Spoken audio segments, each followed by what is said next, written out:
Hey guys, my guest tonight, David Dominé, is going to be talking about a murder mystery at Old Louisville. See you in about 5 minutes.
Grab your popcorn and snacks. Find a comfy spot, take a seat or lie down, and let me transport you to a place of fantasy, ghost stories, ancient legends, odd creatures, alien encounters, and other magical topics. You may even decide to join the conversation. From faraway lands to your own backyard, with a small dash of pixie dust. Turn out the lights and open your minds. The journey is about to begin.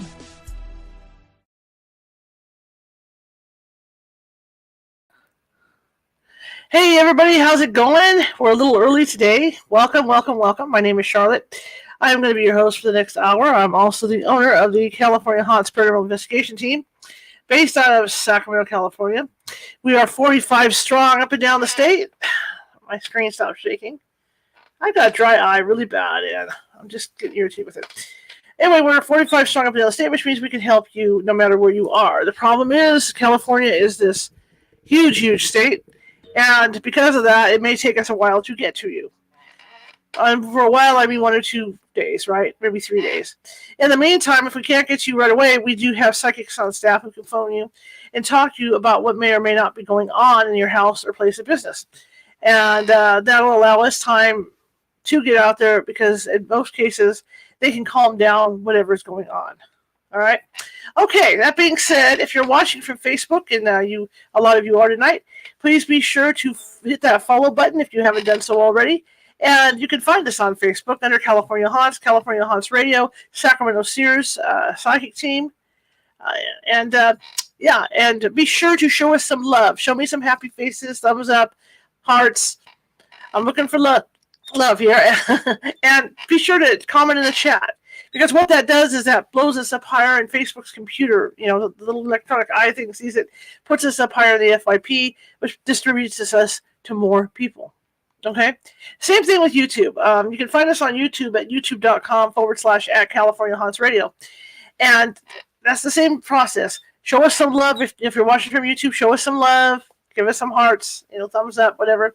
Show us some love and comment, because that does put us up higher in YouTube's FYP. In fact, YouTube and Facebook work really similar. You'd be surprised how that works. Also, over YouTube, if you haven't subscribed already, please do that. It doesn't cost anything to subscribe, and I've got more than 800 videos sitting over there, all of this show. And you can imagine the amount of topics that we have that I have started to put into separate folders, categories, so you guys can find them easier. If you like mysteries, we got a mystery topic. If you like Nancy Matz, we got a whole folder for her. If you like UFOs, UAPs, we got that too. So it's very beneficial to join that YouTube. Down at the bottom of the screen right now, you see the California Haunts Patreon. That's another place that you can find us. The Patreon is offering something special. And if you like psychic readings, you want a psychic reading, and maybe you want to get one not just once, but maybe once a month to get a psychic reading. I swear to God, it's allergies. Everything was fine in the other room and outside. You can do that. For a $5 membership in the Patreon, $5 monthly membership, you get a 5-minute reading every month from Nancy Matz or Karen Clark. Now, if you do the $10 level, you can get a 10-minute reading every month from Nancy Matz or Karen Clark. Allows you to ask questions and all that stuff during the session as well.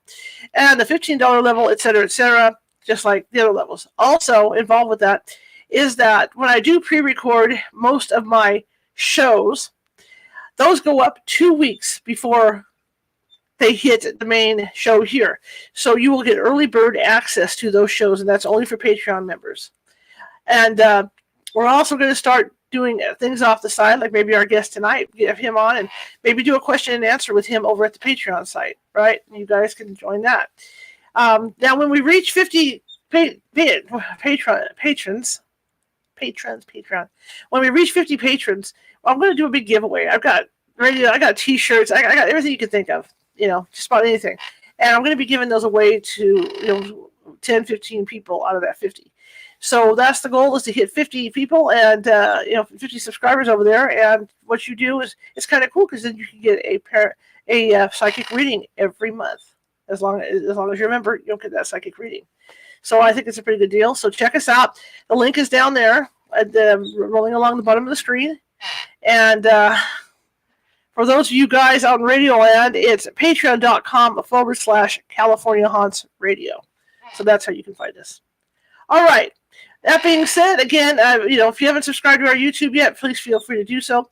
We're also on TikTok under California Haunts. We are over on Twitter under California Haunts, and we broadcast as Twitch live as Cal Haunts. So, all right. My guest tonight's been on the show before, And we were last time he was on, we were talking about the ghosts of Old Louisville. Oh, I say Louis. I did it again, didn't I?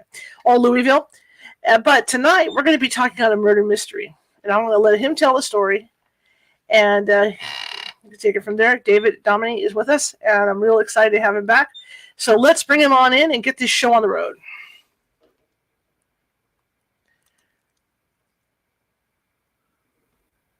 Maybe. Come on. You can do it. All right. How you doing? Hi. How are you doing? Good. It's good to see you again. Yeah, you too. How have you been? I've been okay. Just real busy. It's that trying to build this thing. Right? Yeah. Trying to build this thing up. You know what I mean? And then now I'm trying to get my because it was so hot in my backyard because of that tree that fell. There's no shade. I didn't get a chance to clean my backyard up over the summer, so I'm doing it now just in time for winter when I can't go back there naturally. Yeah. You know. So tell me about you. What's happening with you? Well, it's October. That's kind of the busy season when you're into spooky things, isn't it? Yeah. So here in Louisville, we're busy giving tours, and I've got book signings, and fall has arrived here. It's beautiful. The leaves are changing. We get up in the morning. It's usually in the 50s. So it's a beautiful time of year to be in Louisville, Kentucky. Absolutely. Yeah. Our leaves are changing, but not quite like your leaves. Stuff back east and central is always much better to see, when the leaves change. There's areas there's pockets around here of like around parks and some neighborhoods where you get some really pretty stuff, but not like it is with the fire reds and everything you guys get. So I admire you guys for that. Yeah, we're lucky, I guess. So this book that you have out about the murder. I assume you're talking about. This one that went for now. Yeah, see, I got you covered again. Check this out. Good. There you go. Yeah, Dark Room in Glitterball City. How did you come up with the idea to write this? And All right. So already, I like to write stories that center on Louisville, especially a neighborhood in our city called Old Louisville. It's one of the largest historic preservation districts in the country. What you have in Old Louisville, which is immediately south of the downtown area, you have 45 square blocks of old houses, most of them from the 1880s, 1890s. There's like 1,400 structures in all. So it's one of the largest historic preservation districts in the country. Since most of the houses are considered Victorian houses, some have said it's the largest Victorian neighborhood in the country as well. But a lot of people, they haven't really heard of Old Louisville. And so it's kind of been my mission to kind of change that. I moved here in 1993 after spending some time in Santa Barbara where I was getting a degree. And I came and I didn't know anything about the city other than, I had heard of the Louisville Slugger and the Kentucky Derby. My plan was to do some time at the U of L law school and then get out of town. But that never happened. I ended up loving the city. I loved the Old Louisville neighborhood. And I eventually bought a house in that neighborhood, and I lived there for 8 years. We talked about this before when I was on, but the previous owner told me the house was haunted, and I didn't really think anything of it. I'm kind of a skeptic. I always say when I finally see that ghost I've been hoping to see, that's what will make me a true believer. And so I moved into this house, and I never saw that ghost, but everything short of seeing an apparition we experienced. We saw things move on occasion, and my cats and dogs acted crazy. Things were falling off the wall, being moved around. And that's when I got to meet my fellow homeowners and neighbors, and they all had stories. The typical house in Old Louisville is 130 years old, so they had stories about ghostly goings-on in their houses. Some of them knew about scandals that had taken place on the premises in years past, and so there were all these stories, and I started collecting them and writing them down as a way to do my part to kind of, preserve the legends and lore of what many began calling the most haunted neighborhood in the United States. And so I lived in that house until 2008. I was writing my ghost books there. I was also a food writer. I was working on my first cookbook in that house. And when I moved out in 2008, I heard that there was a house right around the corner that had just come on the market. And it kind of interested me because I heard that they had the original wine cellar from when the family built it in 1898. And I thought, well, I'm a food writer. I got to have a wine cellar, And so I made an appointment with the real estate agent, and I went to look at what they called the Richard Robinson House. And it was huge. It was built in 1898, had 11 bedrooms. It was over 10,000 square feet. The house I had been in was kind of small by Old Louisville standards. It was only about 4,000 square feet, had 6 bedrooms. But I went and looked at the house, and it was just, it was too much work. It needed a lot of renovation. And before I left, I thought, well, I better go look at the wine cellar, just to make sure. And so I went down into this maze-like warren of rooms and finally found the wine cellar tucked away in a corner. It was one of 2 rooms in the basement that still had a dirt floor, and you could barely tell it was a wine cellar. Previous tenants had thrown in boxes of garbage and stuff, and you could see on the far walls there was a crisscross pattern where the shelves had been. That was really the only hint that there had been a wine cellar there. So when I saw that, I said, yeah, no, this is going to be too much work. No, thanks. And so I left the house. As I was going down the front stairs, I ran into a guy who was rushing up the stairs because he had the appointment after I did with the agent. And I literally ran into him. He kind of bumped into me and didn't say excuse me or anything like that. And I thought that was kind of rude, but I just shrugged my shoulders and went about with the rest of my day. I didn't think much of it until 3 years later. So it was the morning of June 18th, 2010. And I teach at a local university. So I got up and I was getting ready to go teach. I was drinking coffee and watching TV. And all of a sudden, a news flash popped up. And on the screen, they had this big, boxy red brick house that all of a sudden looked kind of familiar. And I thought, well, that's got to be down in Old Louisville. That's a typical kind of Old Louisville house, a big Italianate house, from the 1890s or thereabouts. And then all of a sudden a mugshot popped up, and under the photo was the name Jeffery Mundt. And I thought, well, who is that? He looks so familiar. I think I know him. And then that's when it dawned on me. That was the man who had the appointment with the real estate agent that morning after I did. And he's the one that bought the house. So that was the Richard Robinson house they were showing on the TV.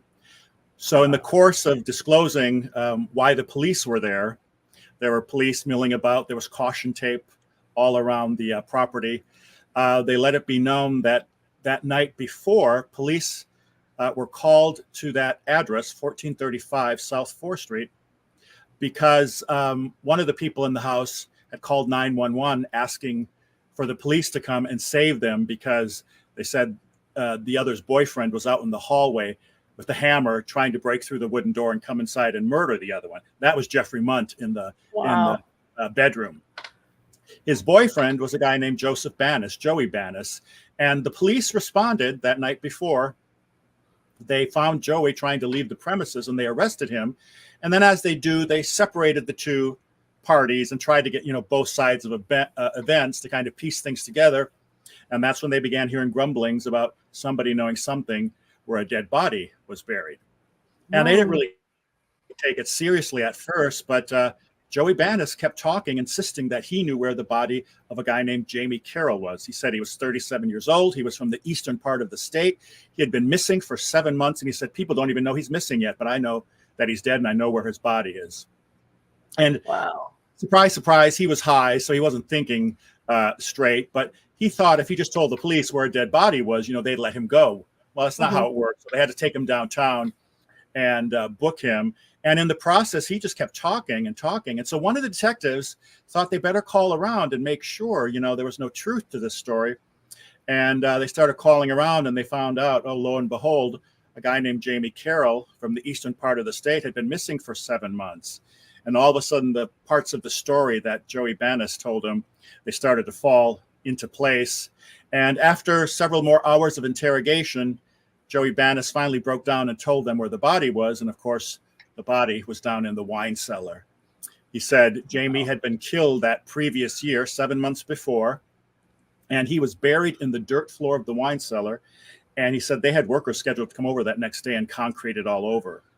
So the police came. They rushed and got a search warrant to beat the workers.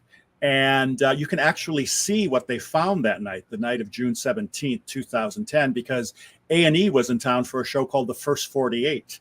And they filmed all this. And it's one of 5 national true crime shows that have done the story of this house and the murder of Jamie Carroll now. The episode is called What Lies Beneath, and they still show it. But they went down, they followed a map Joey had drawn for them, and they ended up in the wine cellar, and against the far wall, they could kind of see a rectangular patch that had been dug up and recovered, and they went and they started to dig. Several hours later, once they were 4 feet into the ground, they unearthed a blue Rubbermaid container in which were the remains of Jamie Carroll. Wow. He had been shot and stabbed, and they used a sledgehammer to fit his body inside. Wow. So they took Jeffery Mundt down for questioning, and he insisted at first he knew nothing about it. He was lying. He did know about it because he helped bury the body. So eventually the two confessed that they had covered up the crime and they had, tried to dispose of the body that way, but they insisted the other had done the actual murder. And so 3 years later, in 2013, we had the scandalous set of murder trials that the city saw, the most scandalous they had seen in years. And it was a trial many called the trial of he said, because they both pointed the finger at each other. And so they both went on trial. The death penalty was dropped in exchange for both of them testifying against the other. So they had separate trials. And the prosecution, a woman named Ryan Conroy, she argued that this terrible murder that took place at 1435 South 4th Street really was the result of the guy's frenzied drug use, their dire financial straits, their just general depravity and greed. Jeffery Mundt had been working right down the road at the University of Louisville, and he was an IT consultant for them, and he was making over $250,000 a year. But he started missing work and showing up high. And it turns out that Jamie Carroll, among other things, was their drug dealer. And so Jeffery eventually lost his consulting job, and there was no money coming in to pay the bills. Jamie Carroll, like I said, among other things, was their drug dealer. And the night in question, they say he had arrived in town. He was living and working in Lexington, about 90 minutes away, less than 90 minutes away at the time. And he came to Louisville because he had some outstanding warrants, and he was going to turn himself in the next day and go to jail, kind of do his time, try to come out and be on the straight and narrow. But before he turned himself in, he wanted one last night out on the town. And the guys found out he had been involved with them before, and they said, bring drugs and come on over to the house on 4th Street and we'll party with you. We'll send you off with a bang. And Jamie came. He had lots of crystal meth, and they did drugs and other things all night. And then in the wee hours of the morning, the prosecution contended that's when the guys saw that Jamie had thousands of dollars in cash with him from his previous drug deals that day.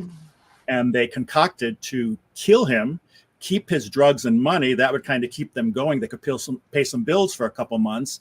And they knew Jamie was going to go to jail the next day. They suspected no one would miss him if he just, disappeared off the face of the earth. And the sad thing is had the guy shut up about it, they would have gotten away with murder, because nobody, unfortunately, missed Jamie Carroll. When he didn't show up to his court date, they dropped the ball. Normally, someone doesn't show up, you put out a bench warrant or something like that. But they didn't do that. So Jamie fell through the cracks in the system, and his own mother didn't even know he was missing until that night of the 911 call. So we had these, like I said, just sensational trials. Joey went on trial the end of February 2013. Jeffery followed in May. And at first, it seemed like public sentiment kind of came down on the side of Jeffery Mundt. He was this geeky IT guy. He had never had trouble with the law before. He'd never even had like a parking ticket.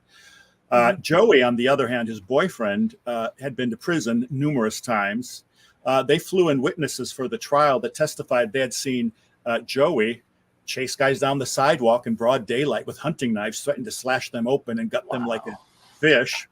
And Jamie Carroll was attacked with a hunting knife. And so when they saw how volatile Joey Banis was, no one was really surprised when the verdicts came down, and he was convicted of all but a couple minor counts. And he's in prison today. He got 20 to life. More surprising was when the verdicts for Jeffery Mundt came down. He was acquitted of all but 2 of the minor charges, and he got 8 years for his part. He was out on parole in 2014 already. The reason I say surprising is because by that point, Jeffrey Mundt had been caught in a lot of lies on the stand. And people began grumbling, saying, he sounds like he's the mastermind behind this all. He sounds like he's getting away with murder. Mm-hmm. And I tended to agree with that because I sat through those trials. I was there every day. And it was fascinating to be in the courtroom and, see the courtroom drama unfold. Even today, years after the verdicts have come down, I'm still not sure whether or not the jury got it right. Every time I go back and look at the trial tapes, I kind of notice new things and I come to different conclusions. So ask me today what I think. It'll probably be different than if you ask me next week, who's guilty. Did they do it together like the prosecution argued, or was one more culpable than the other? Still not 100% certain. But it was fascinating, like I said, to be in the courtroom and see all the drama play out. What was really interesting, though, is after the trials ended, we began to find out more about the house itself, where the murder of Jamie Carroll took place, 1435 South 4th Street, the Richard Robinson house. So we found out already back in the 1920s, they were calling it a haunted house because of, previous owners dying under mysterious circumstances there. Neighborhood people reported they'd hear screams and groans coming from the house when it was empty. They'd see shadowy forms lurking in the windows when it was abandoned for a short time. And then, like any good old Victorian house, at some point in your history, you have to be a sanatorium, right? So in the 30s and 40s, there was a sanatorium there. A guy named Dr. Bandine, Dr. Stanley Bandine, was promising to cure people of cancer. And all these people, these poor souls, were coming to him in high hopes and in droves, and they weren't being cured. They were dying and suffering under his care. Unfortunately, Dr. Bandine had terrible bedside manner. He kind of liked telling people they were going to die to get a reaction out of them. He was grossly overcharging them. And not surprising, he was brought up on ethics charges in the end, and he was ruined. He was even rumored to have killed his last two patients outright. So from that point forward, the house kind of acquired a sinister reputation. It seemed like every 3 or 4 years, whoever moved into the house, it would claim another victim. There'd be a catastrophic illness, someone would die. There'd be financial ruin, a devastating accident that would claim a victim. Every 3 or 4 years, it went on like that. Until the 1960s. That's when a young nurse named Pauline Boren moved in. And she kind of broke that curse of being a destroyer of lives for almost 30 years, until one night she was in the house and the guy she was renting a room to went berserk and savagely beat her so severely she died of her injuries. And for the next 10 years or so, the house sat largely unused, kind of solidifying its reputation as a sinister, a spooky house. Lots of neighborhood people said you'd hear screams coming from the house and the shadowy forms lurking in the windows. And it went on that way until 2008. That's when Jeffrey Mundt bought the property. And then, of course, later, we found out what had gone on there. So, the murder is sensational in and of itself, but it turns out Joey and Jeffrey had a lot more going on in that basement than just a murder they were trying to cover up. We found out that in the 80s, for a time, the person who was renting a room there had started a little S&M club in the basement in that corner where the wine cellar was. And supposedly, and I haven't been able to confirm this because they won't talk to me, but supposedly Jeffrey Mundt had a little S&M club going on down there. He was trying to revive the S&M club days. And they had some parties there. And Jeffrey Mundt liked to wear full-body black rubber suits. When the picture of him in his rubber suits hit the news, that's when people noticed some similarities with the show that had just started airing. And that was the first season of American Horror Story. Yep, I was just thinking of that. Murder House. All of a sudden, they noticed these strange similarities between the two stories, and they started calling it Kentucky's American Horror Story House because that was in its first season. Some I've heard and read have said this was the inspiration for American Horror Story. That's not true, as far as I know. As far as I understand, American Horror Story was already showing. Several episodes had shown before this murder made the news in 2010. So some have said this was the inspiration. If so, I don't know where the connection came from. They would have had to kind of be psychic to get the inspiration before, murder was even uncovered.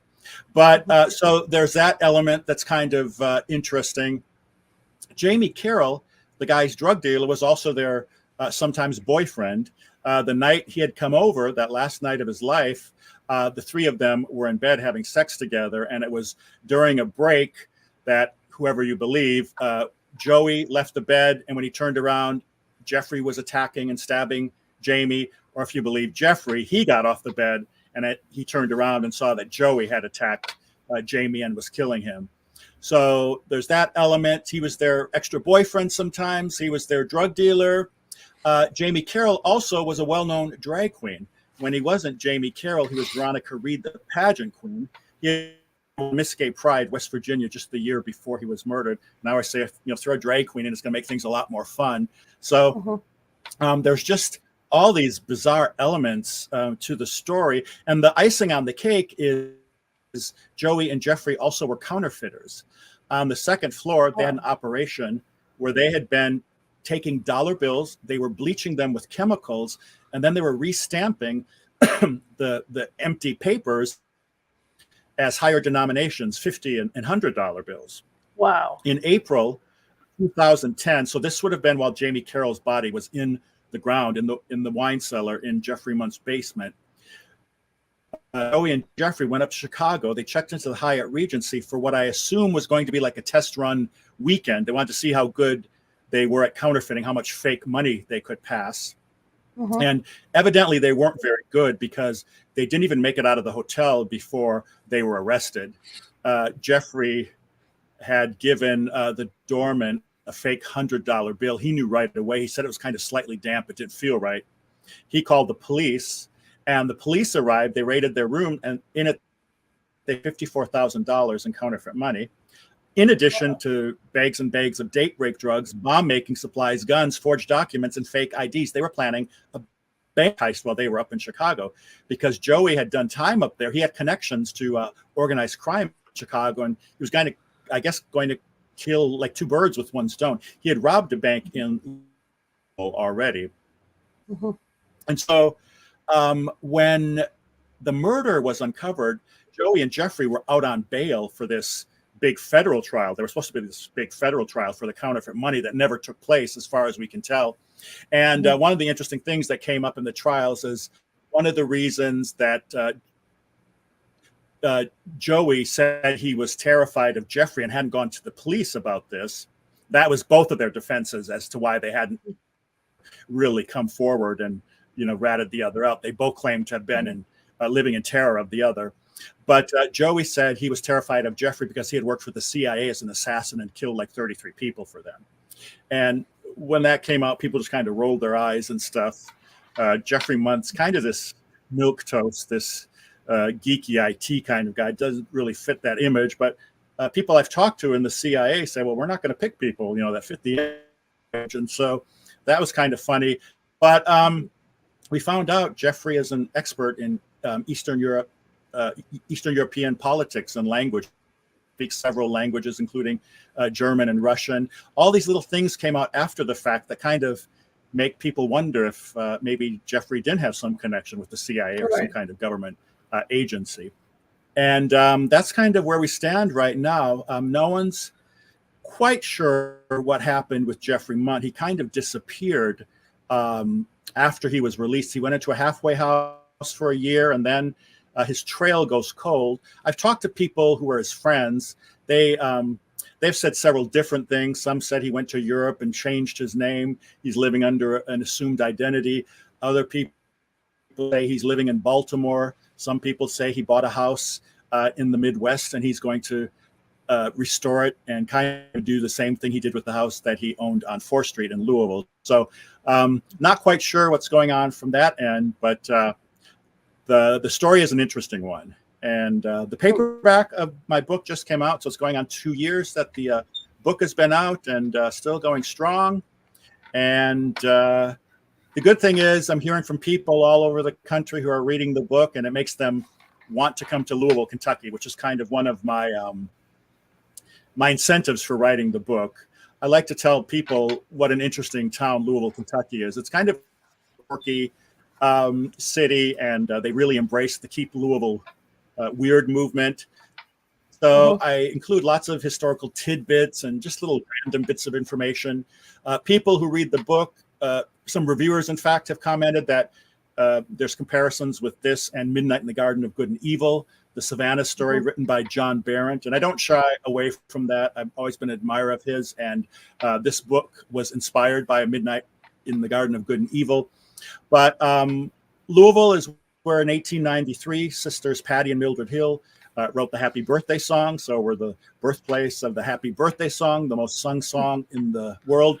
It's also the place where in the 1970s, at the height of the world's disco craze, all the disco balls, for the most part, were being made. A company named Omega National Products had a crew of 25 women who would crank out disco balls by hand every day. They each usually made like around 20 a day. Of those, there's only one left. Her name's Yolanda Baker, kind of known as the reigning queen of disco balls. She doesn't make as many as she used to. She says if she makes maybe a disco ball a day now, that's kind of a lot, because by the 90s, China had overtaken Louisville with mass production. So today, the bulk of the world's disco balls don't come from Louisville anymore, but the iconic ones, the best quality ones, they say do. And probably all the ones you've ever seen on TV and in the movies, like John Travolta dancing in Saturday Night Fever. That was a Louisville disco ball. If any people are old enough to remember Soul Train with Don Cornelius, that huge one was probably their most famous one back in the day. It's what they had at Studio 54 in New York City. And it's not surprising that Louisville should have this legacy of making disco balls, because it was a Kentuckian in 1917 already who first patented something called the myriad reflector. So they've been making them over 100 years here in this area now. So early it was called a myriad reflector. Most of us know it as a disco ball. Omega, officially they call it a mirror ball, but locally they call it a glitter ball very often. And that's the term I'm trying to promulgate. So Glitter Ball City. So it's one of the many interesting things that makes this city, Louisville, unique. And if you read my book, you kind of see I love the city and all its eccentricities and things like that. And if you ever in town, come and check us out. We give tours of the neighborhood. We have a special Glitter Ball City tour where I take groups around and we go behind the scenes, talk about some of the places in the book and the backstories, things like that. It's been really great. We've been seeing an uptick in visitors to Old Louisville because of the book. That sounds wonderful. I would love to go personally. I really would. Swinging back to the murder. Now these guys obviously bought, or the one gentleman bought the house after you were looking at it. Were these guys seen around town shopping and stuff like just normal? Yeah, I had run into them before. Joey, Jeffrey's boyfriend. So what happened is Jeffrey moved here from Chicago. He had worked as kind of a consultant. He had a good position for a project at Northwestern in Chicago. He supposedly left town because his then boyfriend had broken up with him. Since then, sources have disputed that. They said he left town because he made a power grab at the job he had, and he was rebuffed and left town with his tail between his legs. Whatever reason, he ended up back in Louisville, where he was raised. He bought the house on 4th Street for $335,000, and he had planned on turning it into a bed and breakfast. And not too long after he moved in, that's when he met Joey Banis. Joseph Banis, he is from a relatively prominent family in town, you could say. His father's a well-known plastic surgeon. And Joey, unfortunately, was like the black sheep of his family. He had drug issues and he had been to prison. That didn't bother Jeffrey. The two met and they hit it off. Supposedly they met on a Halloween night and hit it off. And within a couple of weeks, Joey had moved himself into the house on 4th Street. And a lot of the neighbors didn't really know much about it. They saw them come and go every now and then. They just thought it was two guys going to live together, fixing up an old house. Many didn't even know the place was occupied because it was in such bad shape. But Joey was also a well-known bartender at one of the local clubs in town, Starbase Q, and he often had his hair done up in a blue mohawk. He'd be painted with phosphorescent body paints, tattoos, and things like that. So he kind of was well known in the scene. Jeffery was kind of seen as an odd bird. People often claimed he affected an English accent. If you saw him, he'd say "cheerio" and "top of the morning" to you. He seemed a little presumptuous to some people, but they were known in the scene. People had seen them out and stuff. And the thing is, they were both from, relatively speaking, privileged backgrounds. You know, they didn't have bad home lives. They grew up in two-parent households. They had a very comfortable existence. Jeffery did especially well in school. He got a scholarship, went to IU Bloomington and did well. He was very successful upon graduating. Joey, on the other hand, he had a hard time. He flitted from job to job and was a deadhead for a while and was selling drugs. And he seemed to always be getting into trouble. And his family was always having to kind of help him out when he got out of prison. But yeah, they both had upbringings that you wouldn't think would lead to kind of terrible crime like this. Mm-hmm. Now, after you seeing the house and knowing the layout of the house, especially the basement area, did it surprise you at all where they ended up finding the body?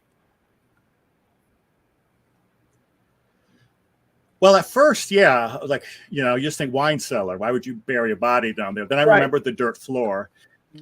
And later, when the details of the night Jamie Carroll was murdered came out, then it kind of made sense. They had to get rid of the body, and it's like they had a place to bury him right below them. It made perfect sense. That would be a place you might dispose of the body, and especially since they were planning on concreting it all over after the fact, it would have been the perfect spot to dispose of a body. And I would think, because it being like so far in the ground, underground, because like we had Dorothea Puente here, for instance, on our house up here, where she killed like 2 or 3 of her people she was roommates in her house, essentially, that were paying her rent. But what got people was the smell. Where people would smell odd smells, and she was forever using stuff to cover up that smell. But you would think there might be a smell, but there might not, on the other hand, because it was so far, under the house, right? I mean, yeah, there was 4 feet of dirt on top of Jamie. In addition, they buried him in the Rubbermaid tote. They poured before they sealed it with foam and sealing tape. They poured in lye. So I mean, it wasn't until they lifting out the Rubbermaid container that one of the detectives kind of jostled the top and it came loose. He said that was the first time you could smell death. Holy, premeditated, Batman. Talk about being premeditated. Yeah. Mm-hmm. I mean, that was not a spur of the moment thing. You kill somebody and, oh my God, where we're going to bury him? Where we're going to put him? I mean, this took some thought. Yeah, it's like I said, I'm not quite sure what happened that night, but it seems like there was some discussion. He left for a time. He went back to his hotel where he was staying to get more drugs, and during that time, that's supposedly where whoever you believe, Jeffery or Joey, floated the idea of killing him and keeping his money. And then when he came back, that's when the plan was executed. Whether or not you believe they did it together or one of them kind of took the incentive. But they didn't have any of the stuff they needed. So after Jamie was killed, that's when they went and got the Rubbermaid container and the lye and the tape and foam and stuff like that. And it's when they stupidly, rigor mortis had set in. If they had just waited for that to pass, they wouldn't have had to use a sledgehammer to break his bones to fit him inside that container. So yeah, during that time, that's when they went and got the stuff. And supposedly then for like the next day or so, they spent all that time digging that grave. It took hours and hours and hours to dig the grave. Man. Well, it's a truly incredible story. I've been around, as a crime court reporter working in Yolo County. I've heard some doozies too. And this is a doozy. And what this reminds me of, there was this young man who I think was in college, and he met up with his ex-girlfriend. He was Asian, and he didn't kill her, but he stabbed her like 12 times. Mm-hmm. And then he went out to Rite Aid or someplace and bought bandages for her. And bought her food. How nice of him. Yeah, and then he thought that he was going to get away with it because she dropped him off at the airport to fly back to Los Angeles, and her sister picked her up. And her sister asked her why she was moving slow, and this is when she told the sister what happened. So they went and picked him up. What a sweetheart, though. And this is what this reminds me of, the way you were talking. They didn't have the stuff, so they went ahead and went to the store, to get all this stuff to take care of him. Mm-hmm. Wow.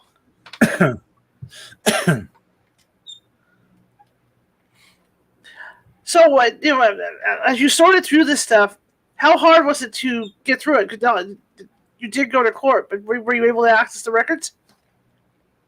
Yeah, half the time I went to the judicial center where the records were kept. Mm-hmm.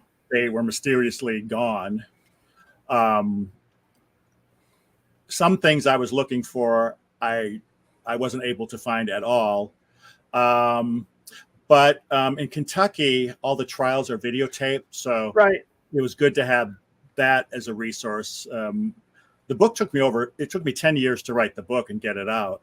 And a good portion of that was watching the trial tapes, going back, transcribing, some of the courtroom dialogue, recreating the courtroom drama and things like that. So there was a lot of information, the police reports and stuff available.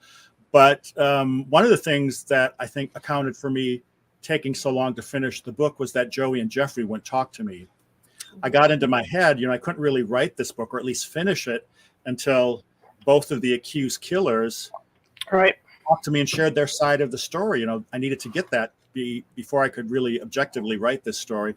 But about 7 years in, I realized they weren't going to talk to me. I'd reached out through their lawyers and sent them registered, certified letters, emails, reached out through their social media pages and things like that, and just never got any response. I did finally, as the book was going to print, I got a brief email message from Joey in his prison, and he wanted to talk to me. But then at the last minute, he changed his mind, so I never was able to talk to him. But we did have some email correspondence, and it was enough for me to pick up that he has a very intense vibe. And people said he's able to kind of lure you in. He's got this Svengali-like talent. He can mesmerize people. And I didn't have a lot of contact with him, but from the little contact I had, I could kind of see where that might be true. But yeah, that's it. Now, the people of Louisville, because like you say, it's a small, tight-knit community. What was their reactions to all this? Well, so where this happened, the neighborhood Old Louisville, it's often considered like the redheaded stepchild of the city. It was like the wealthy place where people lived in the late 1800s, early 1900s. It was like a wealthy suburb. But by the time World War I had rolled around, the neighborhood started to go in decline, like a lot of places across the country. After World War II, then they started moving out to the suburbs. So by the 1970s, it was kind of a rundown, seedy kind of place. And this was happening all over the United States as well. And there's been a lot of good things happening in Old Louisville. People are moving in from all over. They're buying the houses, fixing them up. They say it's going to be the new Savannah, the new Charleston. And so it's a great place to live. But if you're an old-time Louisvillian, a lot of them, they still kind of think of it as a bad part of town. So the city, the neighborhood, I should say, has always kind of had to deal with this stigma, how they're viewed by other parts of the city. And when this happened, a lot of old timers just kind of rolled their eyes and like, oh, typical Old Louisville. And there's a sizable gay population in Old Louisville. And the fact that it was 2 accused killers that were gay, the victim was gay. There was some homophobia that reared its ugly head and things like that. So people sensationalized the gay aspect of it. But yeah, there was a whole lot more to the trial than just that. When all the details started to emerge, it was just kind of a story people couldn't believe. And what happened to the house? Is there somebody living in there, or Is it just a place where people just go to look through the windows, stuff like that?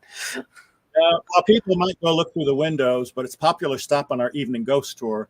But after the trials ended, a local couple bought it and they restored it. And actually, right after Jeffrey's trial ended, they had an open house. They invited the whole neighborhood to come inside and look at the place. I think it was kind of like, come and look and get it out of your system, before we sell it or whatever. And half the neighborhood showed up. And of course, the first thing they said when they walked inside was like, where's the basement? Everyone beelined down to the basement to see the place where Jamie had been killed. That became the laundry room in the house. They concreted it over, and that is where they did their laundry. And for a number of years, they would rent it out to graduate students at the University of Louisville. So it was set up like a single family house, but kind of more like a sorority. It's like each girl had her room upstairs on the second and third floor, and then downstairs, the kitchen, dining room, study, those rooms they use as kind of shared common rooms. But every year it seemed like a new batch of students would come and go. And I talked to some of them. They said the house was dead. Nothing scary ever happened in the house. They had nothing of a paranormal nature happen in the house. But this January, the batch of students that was there, they just up and left. They broke the lease, and they wouldn't tell anyone what had happened. But some people suspect something happened because they broke the lease and left. And for a couple of months, the house was on the market, rented on Zillow. And finally, they rented it out to just a bunch of regular students, I think. But today it's occupied, and it's still in good shape. If they ever sell it as a single family house, it's a beautiful house. I would think, as a ghost hunter all these years, and seeing how things work, I would think that maybe those particular students, somebody in there was sensitive or something that would bring that energy out. Yeah, you would think, but none of the ones I talked to said that.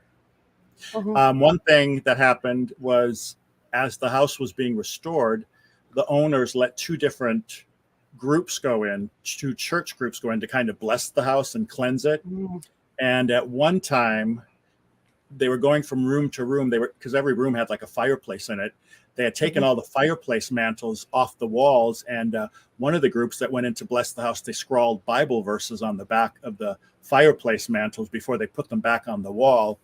And one of my paranormal friends who was telling me about this, they said, well, either that'll take care of it or just make it mad. So I don't know if they should expect to see something eventually or not. But the last I heard, nothing of a paranormal nature happened in the house since then. Now, do you think, and this is something we always talk about as paranormal investigators, especially lately, that people can create their own ghosts? Whatever you want to define ghosts as, yes, I definitely think, like a tulpa or something, you can kind of create a phenomena around something, and that could lead to what some call a haunting. I know there's a restaurant up here in Auburn that people were doing that in. In fact, there was never a ghost in this place at all, according to the owners. But once people started coming in, and I think he kind of spread the rumor a little bit to draw more people into the restaurant. That it was haunted. Oh yeah. But now there's a lot of activity there. But this ghost is like an imprint from people's brains when they go in. From the lines. It's interesting. Yeah, definitely have heard of that happening, and might be guilty of that myself because I write a lot about this neighborhood, and a lot of my information is like cobbled together from different accounts and bits of information. And I have people come to me, and they, because the fame of the neighborhood as being America's most haunted neighborhood is kind of spreading. So I have people coming to me. They're like, can you help us find a ghost in our house? They haven't had anything, but they kind of see it as a badge of honor. And a ghost story is a way to kind of delve into the past of the house. And often, you find strange occurrences associated with the house, especially one that's been around a long time. So yeah, I can definitely see that happening. I find that interesting. That people want that, because it used to be people didn't want to talk about that stuff, and now they really want to talk about it. And it's hip to have a ghost around you. Yeah. When I first started writing my books, my first collection of ghost stories from the neighborhood came out in 2005, and we had like a dozen or so bed and breakfasts in the neighborhood, and some of them had ghost stories associated with their places. Some of them had guests that had been in touch with me, and some of the bed and breakfasts are like, "Oh, don't write about us. We're afraid it'll scare guests away." Well, what they quickly found out is it's the opposite. If you're a bed and breakfast and you have a reputation for being haunted, you have a haunted room you can rent out, you're going to get 10 times as many people wanting to stay there. So now it's the other way around. I have the bed and breakfast coming to me saying, "Can you help us, spread the story of our ghost in the bed and breakfast," and things like that. Yeah. I can definitely see that. I can definitely see that. Now, what interests me too is the fact that those people, when they moved in, no, I don't believe in that stuff. We're just going to go ahead and deliberately, put stuff down in that basement area for laundry. But like the saying goes, nothing happened to them, but the next person coming in after they stir it up might experience something. Might, yeah. Who knows? Do you think there's ever going to be a truth to come out about that murder at all? If I can ever talk to Joey or Jeffrey and kind of discern who's telling the truth, the big question is, to this day, what caused that fight the night of the 911 call? Why was Joey attempting to kill Jeffrey? Is it because Jeffrey broke and said he was going to go to the police and tell them about the body being there? That seems to be what might have been, the motivation. But we're not sure. And then to this day, did Joey kill Jamie on his own? Did Jeffrey do it? Or did they both conspire to do it? It's just, right. Those are the questions that are still unanswered. And from the information I've been giving and sifted through, I can't come to a conclusion one way or the other. The other question that comes to mind is when they initially killed him, where was he? Was he upstairs, or did they lure him down the basement to do it? Nope, they were in the main bedroom on the second floor, and all three of them had been on the bed. And depending on who you believe, that's right. I'm sorry, I forgot. Yeah, I'm sorry. Jeffrey left the bed, and when he turned around, it was Joey attacking Jamie, or the other way around. Right. I'm sorry, you did. When he turned around, it was Jeffrey attacking Jamie. Yeah, so whoever you believe. Yeah, you did say that. I'm sorry. Yeah. See, that's what makes you wonder, because at that point, I don't know if you've ever had to carry dead weight, or anything like that. But even your dog weighs 3 times as heavy as it was after it passes away. So he would have, whoever did this would have needed the other to help take it down, take him down the basement. Yeah. And so they supposedly wrapped Jamie in a bloody sheet and kind of dragged him down that way. And once again, it depends on whose version you believe. Joey said after he killed Jamie, kind of execution style, shooting him in the head, he immediately kind of went into spy mode, Joey said, and pulled out the SIM cards from the computers and the telephones and the hard drives from the computers, pointed a gun at Joey and kind of kicked into action, said, "Get down there and start digging," and Joey said it was like Jeffrey had done this before. Well, maybe he has, and nobody knows. Yeah. What is the attitude, in that area about this? There's got to be attitudes from people about what they think. So what's the majority? What does the majority of the people think about this? From the feedback I've received through different channels, a lot of people think they both were equally guilty. I know a lot of people think that Jeffrey Mundt got off easy. Getting only serving 4 years and that's it. They think he did get away with murder. A guy in Chicago, Chuck Gowdy on Chicago's ABC affiliate, he did a story about it called Getting Away with Murder. So a lot of people think Jeffrey Mundt did get away with murder. But I kind of agree. I hate this whole accessory to murder thing, that they do in the courts, because if you knowingly, if you see someone kill somebody else and then you knowingly help them move the body and dispose of the body, you're just as guilty as they are. Yeah. And as you said, you were very fortunate because you could watch the video of the hearings. And that's a huge plus too during court hearings. I remember sitting for hours in courtrooms and listening to the testimony and all that. And you can't record it; you have to write it down. It has to be physically written down. And it does get trying sometimes, especially when they don't talk as loud as they should. So you were very fortunate in that. Is there anything in particular, when they were on the stand, as far as their body, movements or mannerisms or whatever, that stood out to you? Yeah, a couple things. And going back to what you just commented on about like the taking notes and stuff, which is a tedious process. What's good about the videotape trials in Kentucky is that after the trial, they become public record. And when you go back and watch those, you could see all the other things that the public didn't get to see during the trial. For example, you get to see the voir dire, you get to see the jury selection as they're polling each potential jury, trying to whittle them down and come up with a jury that both sides approve of. Anytime you're in a courtroom and the judge hits that button and white noise fills the courtroom when he calls both sides to the bench and discusses something with them, you get to hear all that stuff when you get the trials after the fact. So that really opened up a lot of interesting venues. For example, you could see all the homophobia at play when the jurors were being polled and things like that. But as far as Jeffery and Joey's kind of demeanor in the courtroom goes, the first thing that struck me was Joey Banis was always very articulate. He was even-keeled, well-spoken. He never changed his story. So when I went to the first trial, a lot of us went in thinking that Joey was the more culpable of the two and that Jeffery had kind of been swept up, as an innocent bystander.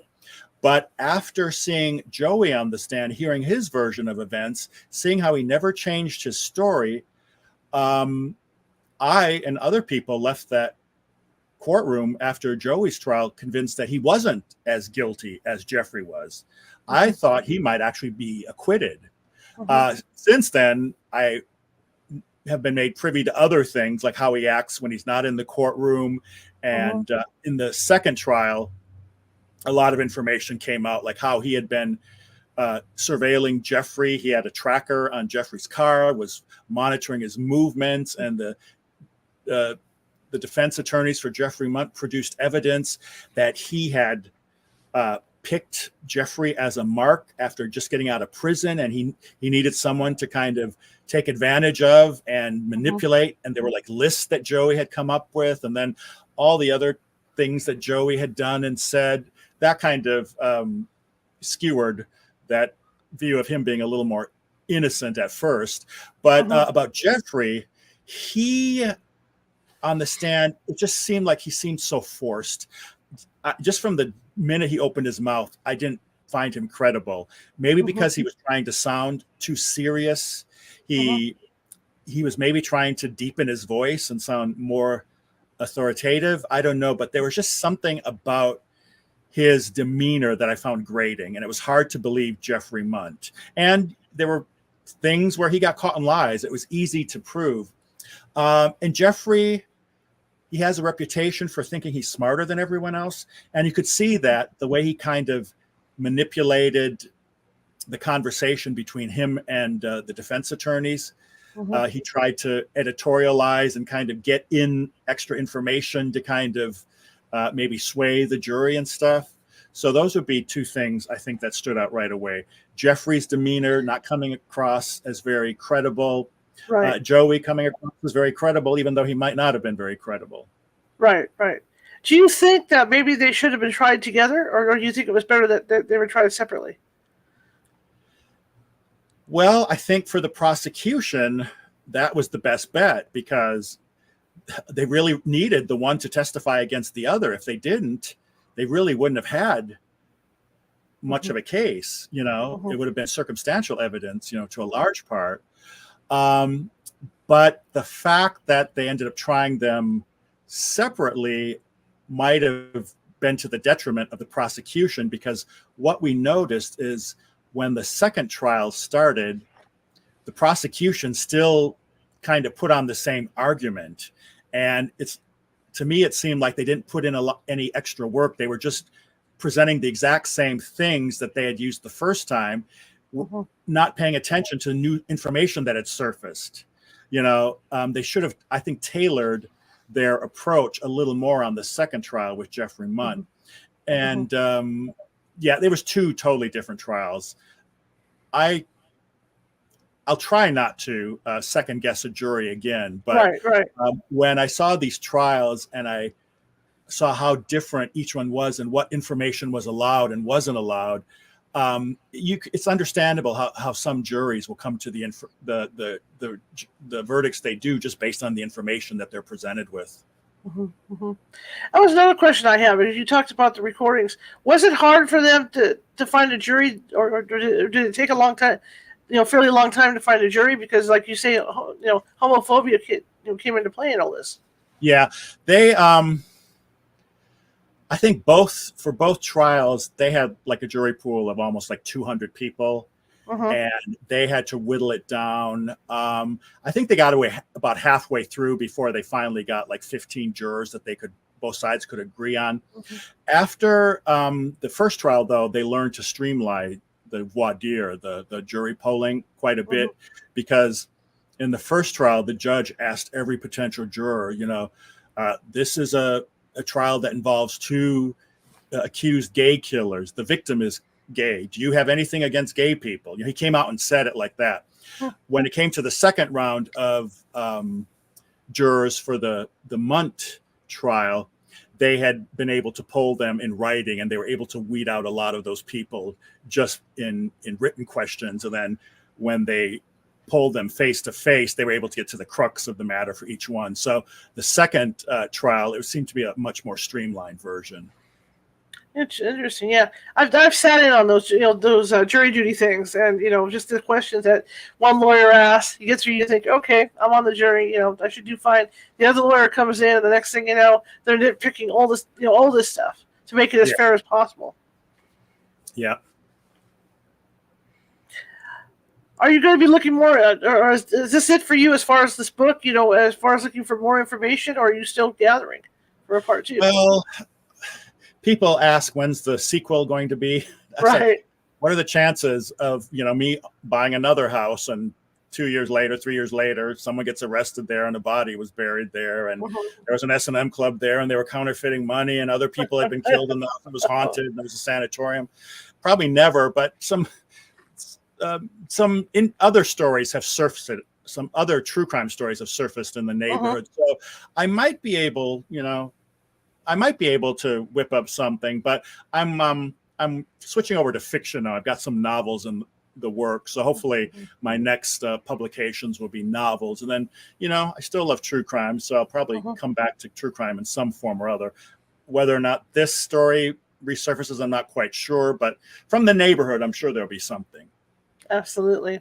It's always fun to have you on this Hour Blue Pie. Yeah. Thank you so much. I love hearing you talk about this book. I really do, because I'm into, I hate to say I'm into that, but I was a crime court reporter for five years. Yeah. That's what I did for a living. So yeah, thanks for giving me the chance to talk more about the book story. And, I hope when people read the book, they understand that Jamie Carroll was an innocent victim, as is often the case. There was a lot of victim shaming and things. And so I tried to paint him as humanely as possible. He was a flawed individual, like all of us are.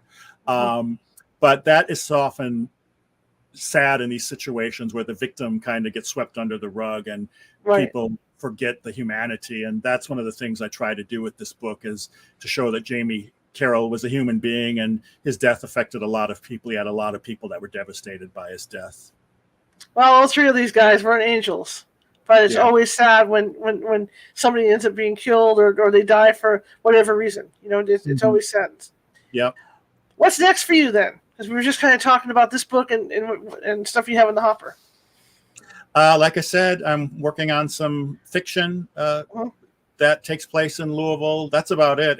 It's busy tour season around here. I've got lots of book signings. So I just need to get through October first, and then when the weather cools down, things kind of slow down a bit. So I'll get to work on some of these projects. But yeah, for the time being, I just need to make it through Halloween. Absolutely. Is there a website people can find you at? Yeah, daviddomine.com. And if you want to find out more about the tours we offer in the neighborhood, LouisvilleHistoricTours.com.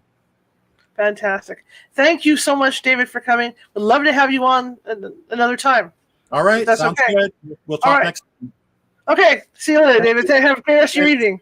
Okay. Bye-bye. All right. Yeah, it's always great to have him on. His ghost stories are terrific about that area. And that's, like he says, that's what we spoke about the last time. And this time was the book. Okay, tomorrow is a unique situation. I know you guys know there's no show listed for tomorrow. However, there will be a show. It's going to be a quick turnaround. I'm doing the interview at 10 a.m.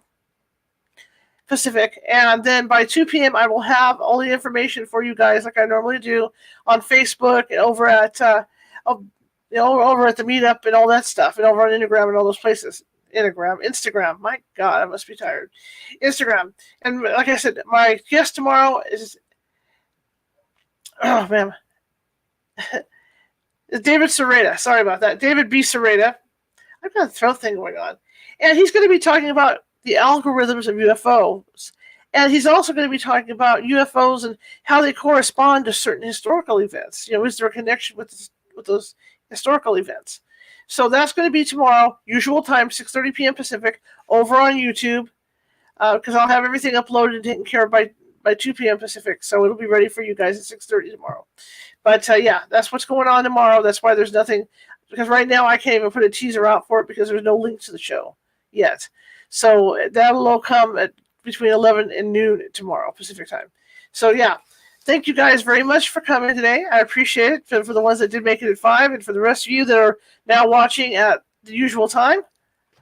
Thank you. I want to thank you all for watching us and following us. And we got big things coming, new things coming, and I'm real excited about that. I even have a book I'm writing, and I'm halfway through that. So, yep, things just keep moving right along. All right, well, if you like the show, share it with 5 people. If you hated the show, share it with 5 of your enemies. That's equal opportunity here. We're just trying to build up to that big 1,000 mark on YouTube. I've got 240 more subscribers to go for YouTube to hit that 1,000 mark. So I'm on this. It's almost like a big push right now. But I'm hoping to do that by Christmas. It'd be a great Christmas gift to start out the new year like that, and keep the show going. Keep the show going. And be sure to check out the Patreon, the page. I can say Patreon, the Patreon. And see what we have to offer over there, because there's a bunch of stuff that's going to be going on. I'm even going to be doing some oracle card readings over on the Patreon, as well as on TikTok. So if you're on TikTok, you find us on TikTok under California Haunts, come on over and sign up over there too. We do have a subscription over there. You guys, you don't answer. You ready for this? The Boo Crew. All right. So anyway, thank you guys very much. I'm going to show you his book one more time, and then we're going to sign this thing off. Here we go. The book is A Dark Room in the Glitterball City.